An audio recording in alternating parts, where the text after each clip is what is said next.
की मला नाही वाटत मी कधी अर्ध्या तास किंवा कुठल्याच ट्रेनिंग करू शकतो. तर पहिले ट्रेनिंग होतं की 4:30च्या घंटेला सुरुवात झाली आणि तो सेशनच आपला 8 वाजता संपला. 3 तास कसं गेले हे कोणालाच समजले नाही आणि मला बी समजले नाही.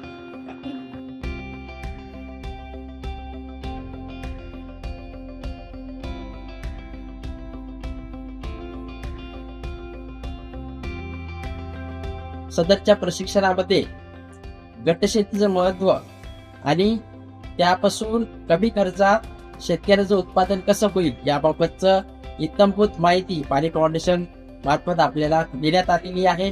सोबतच प्रात्यक्षिकाच्या माध्यमातून या सर्व SOPचं म्हणजे शास्त्रशुद्ध पद्धतीचं कशा पद्धतीने अवलंब करून आपण शेतीमधलं उत्पादन आपण कसं वाढवू याबाबतचं त्यांनी मार्गदर्शन करण्यात आलेलं आहे. या प्रशिक्षणादरम्यान पाणी फाउंडेशनची टीम आणि कृषी विभागाची टीम ही सातत्याने ह्या शेतकऱ्यांच्या बरोबर होती.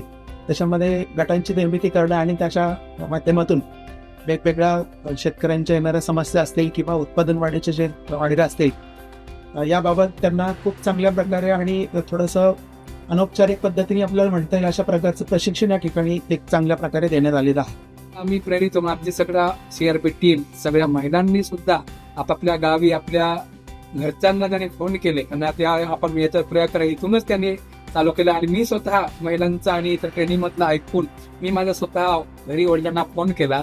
आम्ही स्वतः सांगितलं की आपण सुद्धा 1 एकर मध्ये हा डेमो करून पाहू. किंवा आम्ही सुद्धा काही प्रशिक्षण घेतो.